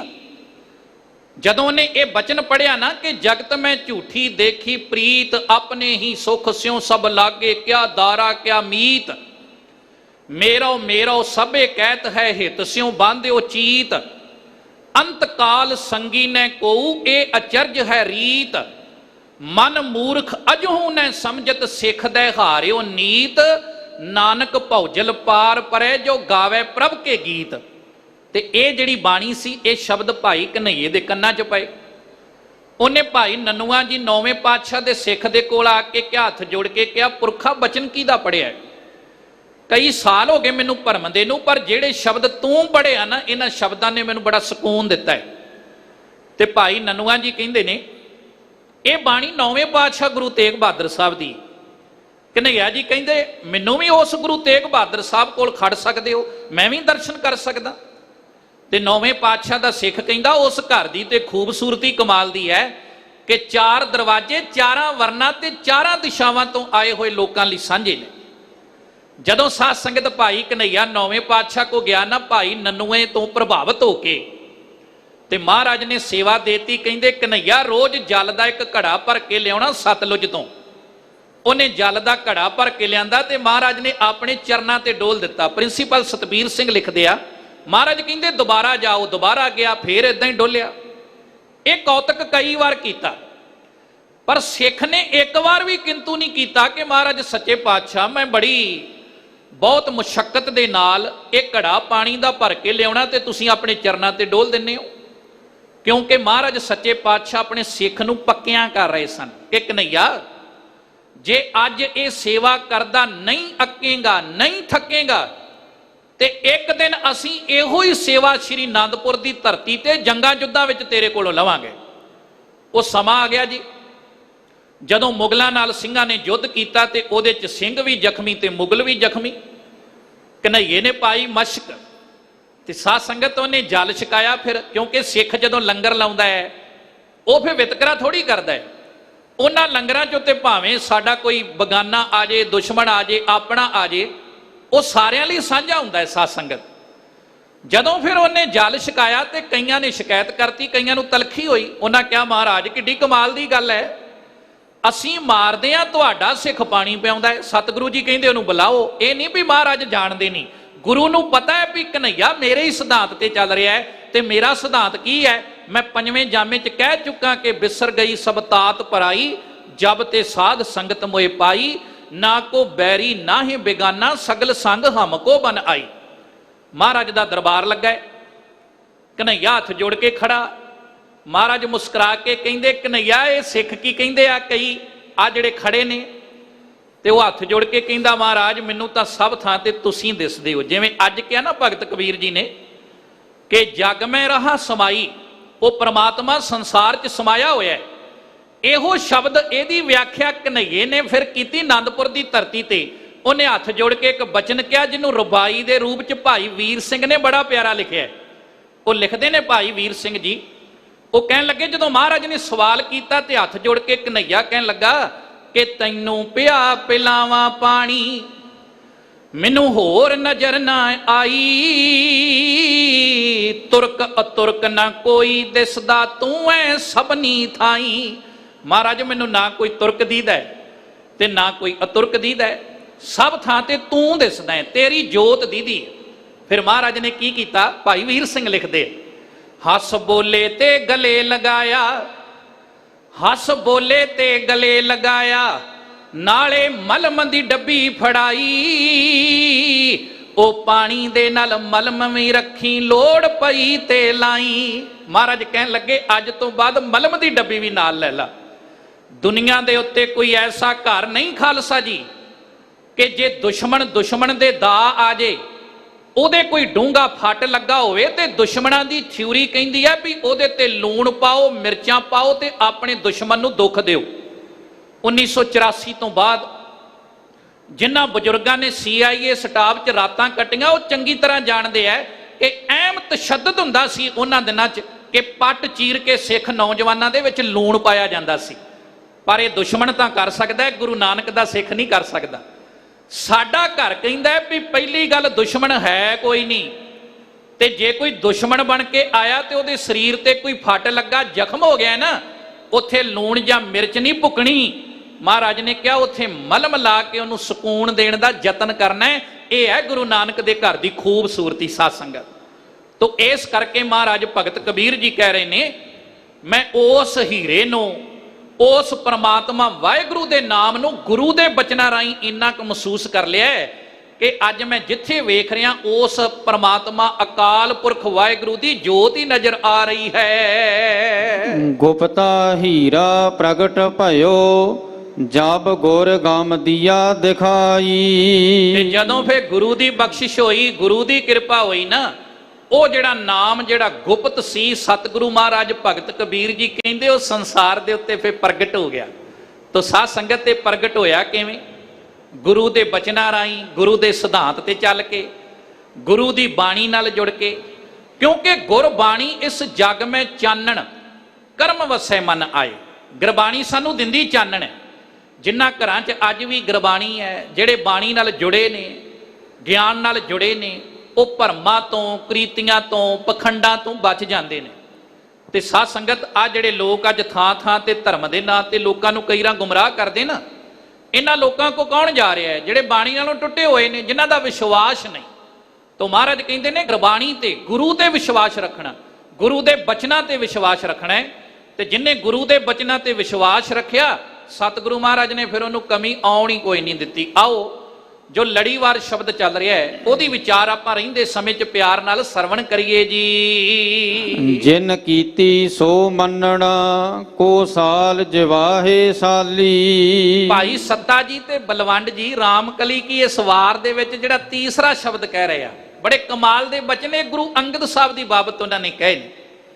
ਯਾਦ ਰੱਖਣਾ, ਪਹਿਲਾ ਨਾਂ ਲੈਣਾ ਸੀ, ਤੇ ਜਿੱਦਣ ਭਾਈ ਸ਼ੀਂਹ ਦੀ ਜ਼ਿੰਦਗੀ ਤੋਂ ਪ੍ਰਭਾਵਿਤ ਹੋ ਗਿਆ ਨਾ ਲੈਣਾ, ਕਿਉਂਕਿ ਹੱਟੀ ਸੀ ਤੇ ਪਿਤਾ ਪੁਰਖੀ ਧੰਦਾ ਸੀ ਸ਼ਾਹੂਕਾਰੇ ਦਾ ਤੇ ਹੱਟੀ ਦਾ। ਪੁਰਾਣੇ ਗ੍ਰੰਥਾਂ 'ਚ ਲਿਖਿਆ ਮਿਲਦਾ ਹੈ ਕਿ ਨਾਲੇ ਕਿਰਤ ਹੱਟੀ ਦੀ ਕਰੈ, ਸ਼ਾਹੂਕਾਰੀ ਲੈਣਾ ਦੇਣਾ ਸਭ ਕਿਛ ਸਰੈ।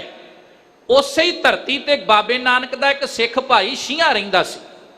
ਇਸ ਸਿੱਖ ਦਾ ਜ਼ਿਕਰ ਭਾਈ ਗੁਰਦਾਸ ਨੇ ਆਪਣੀਆਂ ਵਾਰਾਂ 'ਚ ਕੀਤਾ ਹੈ। ਉਹ ਕਹਿੰਦੇ, ਸ਼ੀਂਹਾਂ ਉੱਪਲ ਜਾਣੀਐ, ਗੱਜਣ ਉੱਪਲ ਸਤਿਗੁਰ ਭਾਵੈ। ਤੇ ਸਾਧ ਸੰਗਤ ਜੀ ਮਿਹਨਤ ਕਰਨੀ, ਦਿਹਾੜੀ ਕਰਨੀ, ਤੇ 2-3 ਦਿਨ ਬਿਮਾਰ ਹੋ ਗਿਆ ਸ਼ੀਂਹਾਂ। ਤੇ ਹੋਇਆ ਇਸ ਤਰ੍ਹਾਂ ਵੀ ਕੰਮ ਮਿਲਿਆ ਨਾ, ਜਾਂ ਕੰਮ ਤੇ ਗਿਆ ਹੀ ਨਾ, ਸਰੀਰ ਨੇ ਸਾਥ ਨਹੀਂ ਦਿੱਤਾ। ਚੌਥੇ ਦਿਨ ਗਿਆ ਤੇ ਜਿੰਨੀ ਕੁ ਪੂੰਜੀ ਦਿੱਤੀ, ਲੈਣੇ ਨੇ ਤਰਸ ਕਰਕੇ ਆਟਾ ਵੱਧ ਤੋਲ ਦਿੱਤਾ। ਭਾਈ ਸ਼ੀਂਹਾਂ ਬਾਬੇ ਨਾਨਕ ਦਾ ਸੰਤੋਖੀ ਸਿੱਖ ਸੀ। ਉਹਨੇ ਕਿਹਾ, ਲੈਣਾ ਜੀ ਵੱਧ ਤੋਲ ਕੇ ਤੁਸੀਂ ਮੈਨੂੰ ਆਲਸੀ ਬਣਾ ਰਹੇ ਹੋ। ਤੇ ਸਾਧ ਸੰਗਤ ਭਾਈ ਲੈਣਾ ਜੀ ਕਹਿੰਦੇ, ਮੈਂ ਤਾਂ ਤੇਰੇ ਤੇ ਤਰਸ ਕੀਤਾ ਵੀ ਜੇ ਕੱਲ ਵਾਸਤੇ ਨਾ ਬਚਿਆ ਤੇ ਫੇਰ।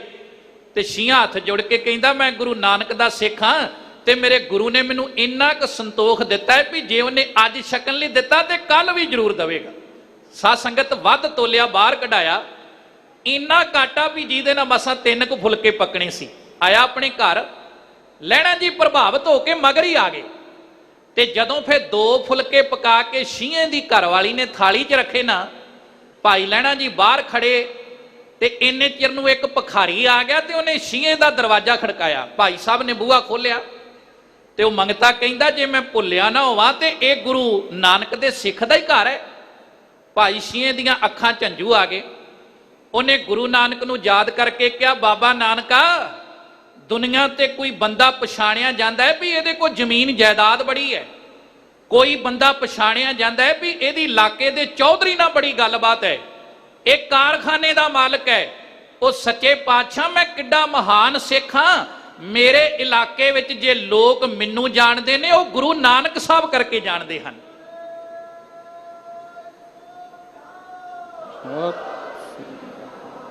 महाराज सच्चे पातशाह का सिख कहन लगा तू ठीक थां ते आया है, कहंदा कुछ छकन लई दिओ। दोवें फुलके भुखे ने। साध संगत 3 दिन तो भुखे सी भाई शियां जी, ते उन्हें मंगते दी थाली च रख दिते। ते भाई लैणा वेंदा रहा, ते जिहड़ा एक बच गया ना, वो पुराणियां साखियां विच लिखिआ है भी दोवां जीआं ने अद्धा अद्धा करके छकिआ, ते छकण तो पहला गुरु नानक दा शुकराना कीता।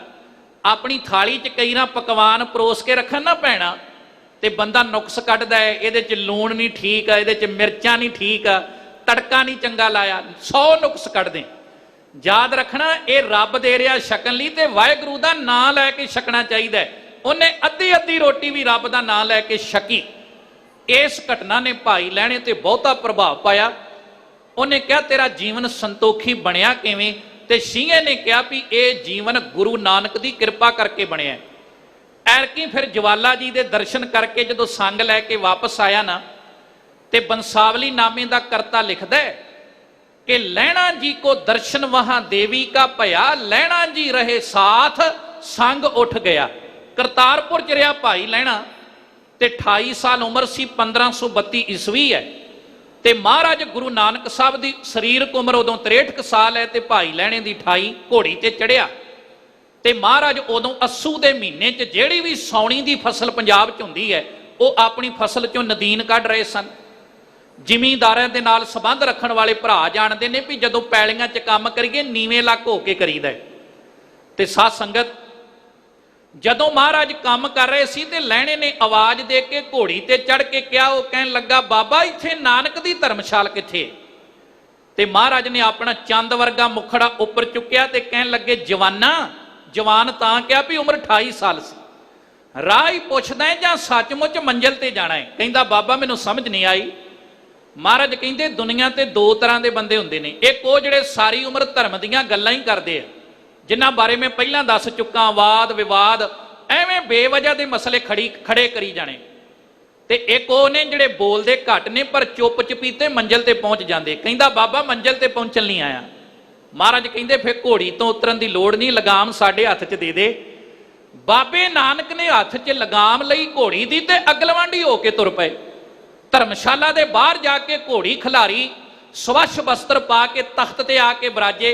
संगत सामने बैठी ते लैणा जी उठ खलोते संगत विचों, अखां च बराग है, ते हथ जोड़ के कहंदे महाराज दातिया भुल हो गई है, जे मैनूं पता हुंदा भी तुसीं गुरु नानक साहब हो ते मैं ये आग्ञा ना करदा, मैं घोड़ी ते नाल चढ़ के तुहाडे नाल सफर ना करदा।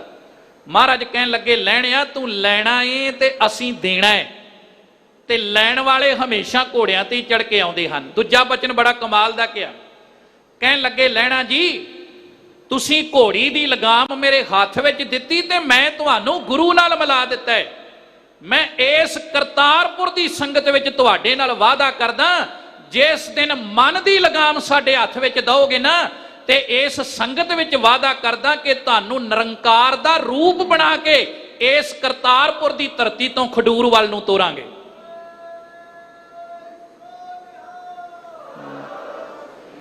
ते फिर सारे बचन मन्ने 1532 तो लैके 1539 तक। साध संगत जी हरेक बचन मन्निया, मेरे को इन्ना समा नहीं, साखियां ते बहुतियां कमाल दियां ने। ते महाराज सच्चे पातशाह जदों फिर गुरु बन के खडूर की धरती ते आए, ते इन्हां रबाबी सिखां ने गुरु अंगद साहब की किन्नी सिफत कीती। की कहंदे ने, कहन लगे जिन कीती सो मन्नना को साल जिवाहे साली, कि जो गुरु नानक साहब ने कहा वो मन्निया। भाई लैणा जी ने, गुरु अंगद साहब ने। जिवाहे का अर्थ है भी एक बूटा हुंदा है जिहड़ा दरिया के कंढे ते जदों हाड़ आउंदे ते भाल पै के उच्ची जगह ते हुंदा है, ते जदों वरखा आउंदी तबाह हो जाता है। ते साली का अर्थ है वो छोटा लचकदार बूटा मुंजी, कि जिन्हों मुंजरां तो बहुत पैंदियां ने, झोना ही कह लो, हुंडा भी नीवें थां ते क्योंकि उन्होंने पानी चाहिए। ते जिहड़ा नीवें थां ते होया ना, महाराज सच्चे पातशाह दे रबाबी सिख महापुरख कहंदे भाई सत्ता जी ते बलवंड जी, उन्होंने फल लग गया, ते जिहड़ा उच्चे थां ते है वो तैश नैश हो गया। भाव हंकार तो बच के जिहड़ा निमरता नाल सेवा करेगा ना, सतगुरु जी ओदे ते बख्शिशां कर देणगे। धर्म राय है देवता, लै गल्लां करे दलाली। ते इत्थे फिर प्रसिद्ध हो गया भी गुरु अंगद साहब धर्म दे राजे हन। ਧਰਮ ਦੇ ਵੱਡੇ ਦੇਵਤੇ ਹਨ। ਤੇ ਦਲਾਲੀ ਦਾ ਅਰਥ ਹੁੰਦਾ ਹੈ ਵਿਚੋਲਾ, ਕਿ ਗੁਰੂ ਅੰਗਦ ਸਾਹਿਬ ਵਿਚੋਲੇ ਬਣ ਗਏ ਆ ਆਮ ਸੰਗਤ ਵਾਸਤੇ, ਕਿ ਜਿਹੜੇ ਸੰਗਤ ਨੂੰ ਵਿਚੋਲਗੀ ਕਰਕੇ ਰੱਬ ਨਾਲ, ਅਕਾਲ ਪੁਰਖ ਨਾਲ ਜੋੜ ਦਿੰਦੇ ਹਨ। ਸਤਿਗੁਰ ਆਖੈ ਸੱਚਾ ਕਰੇ, ਸਾ ਬਾਤ ਹੋਵੇ ਦਰਹਾਲੀ। ਇਹ ਗੱਲ ਹੁਣ ਦੁਨੀਆ ਤੇ ਪ੍ਰਸਿੱਧ ਹੋ ਗਈ ਹੈ ਕਿ ਜੋ ਗੁਰੂ ਅੰਗਦ ਦੇਵ ਸੱਚੇ ਪਾਤਸ਼ਾਹ ਆਪਣੀ ਰਸਨਾ ਤੋਂ ਕਹਿੰਦੇ ਆ ਨਾ, ਉਹ ਸੱਚਾ ਪਰਮੇਸ਼ਰ ਅਕਾਲ ਪੁਰਖ ਵਾਹਿਗੁਰੂ ਉਹੀ ਕਾਰਜ ਕਰ ਦਿੰਦਾ ਹੈ। ਗੁਰ ਅੰਗਦ ਦੀ ਦੋਹੀ ਫਿਰੀ, ਸਚ ਕਰਤੈ ਬੰਧ ਬਹਾਲੀ। ਕਰਤੇ ਅਕਾਲ ਪੁਰਖ ਨੇ ਗੁਰੂ ਅੰਗਦ ਸਾਹਿਬ ਨੂੰ ਏਡੀ ਵੱਡੀ ਵਡਿਆਈ ਬਖਸ਼ਿਸ਼ ਕਰ ਦਿੱਤੀ ਹੈ ਕਿ ਗੁਰੂ ਅੰਗਦ ਸਾਹਿਬ ਦੀ ਵਡਿਆਈ ਦੀ ਦੋਹੀ ਦਾ ਅਰਥ ਹੈ ਵੀ 4 ਕੁੰਟਾਂ ਦੇ ਵਿੱਚ ਧੁੰਮ ਪੈ ਚੁੱਕੀ ਹੈ। ਨਾਨਕ ਕਾਇਆ ਪਲਟ ਕਰ, ਮਲ ਤਖਤ ਬੈਠਾ ਸਹਿ ਡਾਲੀ। ਤੇ ਗੁਰੂ ਨਾਨਕ ਸਾਹਿਬ ਸੱਚੇ ਪਾਤਸ਼ਾਹ ਮਹਾਰਾਜ, ਉਹਨਾਂ ਨੇ ਆਪਣਾ ਸਰੀਰ ਬਦਲ ਲਿਆ। ਜੋਤ ਉਹੀ ਹੈ, ਜੋਤ ਅੱਜ ਗੁਰੂ ਅੰਗਦ ਸਾਹਿਬ ਚ ਆ ਗਈ। ਯਾਦ ਰੱਖਣਾ ਸਾਧ ਸੰਗਤ, ਦੁਨੀਆ ਤੇ ਕੋਈ ਐਸਾ ਧਾਰਮਿਕ ਰਹਿਬਰ ਨਹੀਂ ਜਿਹੜਾ ਜਿਉਂਦਿਆਂ ਜੀ ਆਪਣਾ ਅਹੁਦਾ ਤੇ ਆਪਣੀ ਗੱਦੀ ਛੱਡਣ ਲਈ ਤਿਆਰ ਹੋ ਜਾਵੇ। ਇੱਥੇ ਤੇ ਬੰਦਾ ਚੜ੍ਹਾਈ ਵੀ ਕਰ ਜਾਵੇ ਤੇ ਉਹਦੇ ਮਰਨ ਤੋਂ ਬਾਅਦ ਤਿੰਨੀ ਚੌਂ ਥਾਈਂ ਲੋਕ ਵੰਡੇ ਜਾਂਦੇ। ਮੈਨੂੰ ਮਾਫ ਕਰਨਾ, ਕਿਉਂ? ਕਿਉਂਕਿ ਤਿਆਗ ਕਰਨਾ ਬੜਾ ਔਖਾ ਹੈ। ਦੁਨੀਆ ਦਾ ਇੱਕੋ ਹੀ ਇੱਕ ਬਾਬਾ ਹੈ, ਧੰਨ ਗੁਰੂ ਨਾਨਕ ਸਾਹਿਬ ਮਹਾਰਾਜ, ਜਿਨ੍ਹਾਂ ਬਾਰੇ ਸ਼੍ਰੀਮਾਨ ਭਾਈ ਗੁਰਦਾਸ ਜੀ ਇਹ ਲਿਖਦੇ ਆ ਕਿ ਉਹਨਾਂ ਨੇ ਆਪਣੇ ਜਿਉਂਦਿਆਂ ਜੀ ਆਪਣਾ ਵਾਰਸ ਨਿਯੁਕਤ ਕਰ ਦਿੱਤਾ, ਤੇ ਆਪ ਇੱਕ ਦਿਨ ਉਹ ਵੀ ਸਮਾਂ ਆਇਆ ਵੀ ਆਪਣੇ ਆਪ ਨੂੰ ਨਮਸਕਾਰ ਮੱਥਾ ਨਹੀਂ ਟਿਕਾਇਆ। ਉਹਨਾਂ ਕਿਹਾ ਗੁਰੂ ਜੋਤ ਅੱਜ ਲਹਿਣੇ 'ਚ ਚਲੇਗੀ। ਤੇ ਸ਼੍ਰੀਮਾਨ ਭਾਈ ਗੁਰਦਾਸ ਜੀ ਆਪਣੀਆਂ ਵਾਰਾਂ 'ਚ ਲਿਖਦੇ ਆ, ਥਾਪਿਆ ਲੈਣਾ ਜੀਵੰਦੈ। ਜੀਵੰਦੇ ਦਾ ਅਰਥ ਹੈ ਜਿਉਂਦਿਆਂ ਜੀ। ਗੁਰਿਆਈ ਸਿਰ ਛਤਰ ਫਰਾਇਆ, ਜੋਤੀ ਜੋਤ ਰਲਾਏ ਕੈ, ਸਤਿਗੁਰ ਨਾਨਕ ਰੂਪ ਵਟਾਇਆ। ਗੁਰ ਚੇਲਾ, ਚੇਲਾ ਗੁਰੂ, ਗੁਰੂ ਚੇਲਾ ਬਣ ਗਿਆ ਤੇ ਚੇਲਾ ਗੁਰੂ ਬਣ ਗਿਆ। ਅੱਜ ਤੱਕ ਦੁਨੀਆ ਦਾ ਇਤਿਹਾਸ ਕਹਿੰਦਾ ਹੈ ਚੇਲਾ ਤਾਂ ਗੁਰੂ ਬਣ ਗਿਆ, ਪਰ ਸਾਧ ਸੰਗਤ ਗੁਰੂ ਨਹੀਂ ਚੇਲਾ ਅਖਵਾਇਆ। ਪਰ ਸਾਡਾ ਇਤਿਹਾਸ ਹੀ ਨਿਵੇਕਲਾ ਹੈ। ਬਾਬੇ ਨਾਨਕ ਨੇ ਵੀ ਆਪਣੇ ਆਪ ਨੂੰ ਇੱਕ ਦਿਨ ਚੇਲਾ ਅਖਵਾਇਆ, ਕਹਿਣ ਲੱਗੇ ਗੁਰੂ ਗੁਰੂ ਅੰਗਦ ਸਾਹਿਬ ਹੈ। ਤੇ ਉਧਰ ਕਲਗੀਆਂ ਵਾਲੇ ਪਾਤਸ਼ਾਹ ਨੇ ਵੀ ਇਹ ਆਪਣੇ ਆਪ ਨੂੰ ਚੇਲਾ ਖਵਾਇਆ। ਭਾਈ ਗੁਰਦਾਸ ਦੂਜੇ ਲਿਖਦੇ ਆ, ਵਹਿ ਪ੍ਰਗਟਿਓ ਮਰਦ ਅਗੰਮੜਾ ਵਰਿਆਮ ਅਕੇਲਾ, ਵਾਹੋ ਵਾਹੋ ਗੋਬਿੰਦ ਸਿੰਘ ਆਪੇ ਗੁਰ ਚੇਲਾ। ਤੇ ਭਾਈ ਸਾਹਿਬ ਕਹਿੰਦੇ ਗੁਰ ਚੇਲਾ, ਚੇਲਾ ਗੁਰੂ, ਗੁਰ ਚੇਲੇ ਪਰਚਾ ਪਰਚਾਇਆ। ਤੇ ਸਹਿ ਡਾਲੀ ਦਾ ਅਰਥ ਹੈ ਵੀ ਸੈਂਕੜੇ ਸਿੱਖਾਂ ਵਾਲੀ। ਸਾਧ ਸੰਗਤ, ਇਹ ਜਿਹੜੀ ਮਹਾਨ ਜਥੇਬੰਦੀ ਧੰਨ ਗੁਰੂ ਨਾਨਕ ਸਾਹਿਬ ਸੱਚੇ ਪਾਤਸ਼ਾਹ ਦਾ ਪੰਥ ਹੈ ਨਾ, ਤੋ ਅੱਜ ਧੰਨ ਗੁਰੂ ਨਾਨਕ ਸਾਹਿਬ ਨੇ ਆਪਣਾ ਰੂਪ ਵਟਾ ਲਿਆ ਤੇ ਜੋਤ ਭਾਈ ਲਹਿਣੇ 'ਚ ਪ੍ਰਵੇਸ਼ ਹੋ ਗਈ। ਦਰ ਸੇਵੇ ਉਮਤ ਖੜੀ, ਮਸਕਲੇ ਹੋਏ ਜੰਗਾਲੀ। ਜਿਵੇਂ ਕਿਸੇ ਧਾਤੂ ਨੂੰ ਜੰਗਾਲ ਲੱਗਾ ਹੋਵੇ ਤੇ ਮਸਕੱਲੇ ਨਾਲ ਲਾਇਆ ਜਾਂਦਾ ਹੈ, ਏਦਾਂ ਜਿੰਨੀ ਉਮਤ, ਜਿੰਨੀ ਸੰਗਤ ਗੁਰੂ ਅੰਗਦ ਸਾਹਿਬ ਦੇ ਘਰ ਤੇ ਖੜੀ ਹੈ ਨਾ, ਮਹਾਰਾਜ ਗੁਰੂ ਸ਼ਬਦ ਰਾਹੀਂ ਉਹਨਾਂ ਨੂੰ ਵਕਾਰਾਂ ਤੋਂ ਮੁਕਤ ਕਰ ਦਿੰਦੇ ਹਨ। ਦਰ ਦਰ ਵੇਸ ਖਸਾਮਦਾ, ਨਾਏ ਸੱਚੈ ਬਾਣੀ ਲਾਲੀ। ਤੋ ਸਾਧ ਸੰਗਤ, ਧੰਨ ਗੁਰੂ ਅੰਗਦ ਸਾਹਿਬ ਮਹਾਰਾਜ ਸੱਚੇ ਪਾਤਸ਼ਾਹ ਦੀ ਵਡਿਆਈ ਦੀ ਗੱਲ ਕਰਦੇ ਆਂ, ਸਿਫਤ ਦੀ ਗੱਲ ਕਰਦੇ ਆਂ। ਭਾਈ ਸੱਤਾ ਜੀ ਤੇ ਬਲਵੰਡ ਜੀ ਕਹਿੰਦੇ ਨੇ ਕਿ ਇੰਨੀ ਵਡਿਆਈ ਗੁਰੂ ਅੰਗਦ ਸਾਹਿਬ ਦੀ ਸੰਸਾਰ ਤੇ 4 ਕੁੰਟਾਂ 'ਚ ਪ੍ਰਸਿੱਧ ਹੋ ਗਈ ਕਿ ਵਾਹਿਗੁਰੂ ਅਕਾਲ ਪੁਰਖ ਦੇ ਨਾਮ ਦੇ ਨਾਲ ਜਿਹੜੀ ਲਾਲੀ ਇਹ ਦੂਣ ਸਵਾਈ ਹੋ ਗਈ ਹੈ। ਬਲਵੰਡ ਖੀਵੀ ਨੇਕ ਜਨ, ਜਿਸ ਬਹੁਤੀ ਛਾਓ ਪਤਰਾਲੀ। ਤੇ ਬਲਵੰਡ ਜੀ ਕਹਿੰਦੇ ਨੇ ਕਿ ਵੇਖੋ ਮਾਤਾ ਖੀਵੀ, ਗੁਰੂ ਅੰਗਦ ਸਾਹਿਬ ਸੱਚੇ ਪਾਤਸ਼ਾਹ ਦੇ ਮਹਿਲ ਤੇ ਜਦੋਂ ਸਾਧ ਸੰਗਤ ਜੀ ਕਰਤਾਰਪੁਰ ਦੀ ਧਰਤੀ ਤੇ ਸੇਵਾ ਕੀਤੀ ਨਾ, ਨਾਲ ਆਪਣੇ ਸਿਰ ਦੇ ਸਾਈਂ ਦੇ ਖਡੂਰ ਆ ਗਏ ਪਹਿਲਾਂ। ਤੇ ਲਹਿਣਾ ਜੀ ਗੁਰੂ ਬਣ ਕੇ ਜਦੋਂ ਖਡੂਰ ਆਏ, ਮਾਤਾ ਜੀ ਨੇ ਹੱਥ ਜੋੜ ਕੇ ਕਿਹਾ, ਸਿਰ ਦੇ ਸਾਈਂ ਤੁਸੀਂ ਗੁਰੂ ਨਾਨਕ ਦੇ ਘਰ ਚੋਂ ਬੜੀਆਂ ਬਖਸ਼ਿਸ਼ਾਂ ਲੈ ਕੇ ਆਏ, ਮੇਰੇ ਲਈ ਵੀ ਕੋਈ ਬਖਸ਼ਿਸ਼ ਲੈ ਆਉਂਦੇ। ਮਹਾਰਾਜ ਲੰਗਰ 'ਚ ਗਏ ਤੇ ਲੰਗਰ ਤਿਆਰ ਕਰਨ ਵਾਲਾ ਕੜਛਾ ਖੀਵੀਂ ਦੇ ਹੱਥ 'ਚ ਦੇ ਕੇ ਕਿਹਾ, ਖੀਵੀਂ ਜੀ ਅੱਜ ਤੋਂ ਬਾਅਦ ਆਪਾਂ ਦੋਵੇਂ ਹੀ ਬਾਬੇ ਨਾਨਕ ਦੇ ਘਰ ਦੇ ਲਾਂਗਰੀ ਬਣ ਕੇ ਸੇਵਾ ਕਰਿਆ ਕਰਾਂਗੇ। ਮਾਤਾ ਜੀ ਕਹਿੰਦੇ ਲਾਂਗਰੀ? ਸੱਚੇ ਪਾਤਸ਼ਾਹ ਕਹਿੰਦੇ ਹਾਂ ਲਾਂਗਰੀ। ਮੈਂ ਇਸ ਧਰਤੀ ਤੇ ਸ਼ਬਦ ਦਾ ਲੰਗਰ ਚਲਾਵਾਂਗਾ ਤੇ ਤੁਸੀਂ ਦੁਨਿਆਵੀ ਲੰਗਰ ਚਲਾਓਗੇ। ਵੇਖਿਓ ਫਿਰ ਬਾਬੇ ਨਾਨਕ ਦੇ ਘਰ ਦੀਆਂ ਰਹਿਮਤਾਂ ਜੁਗਾਂ ਜੁਗਾਂਤਰਾਂ ਤੱਕ ਬਾਬੇ ਨਾਨਕ ਦੇ ਘਰ ਵਿੱਚੋਂ ਨਾ ਕਦੇ ਦੁਨਿਆਵੀ ਲੰਗਰ ਖਤਮ ਹੋਣਗੇ ਤੇ ਨਾ ਹੀ ਕਦੇ ਸ਼ਬਦ ਦੇ ਲੰਗਰਾਂ 'ਚ ਕੋਈ ਕਮੀ ਆਵੇਗੀ।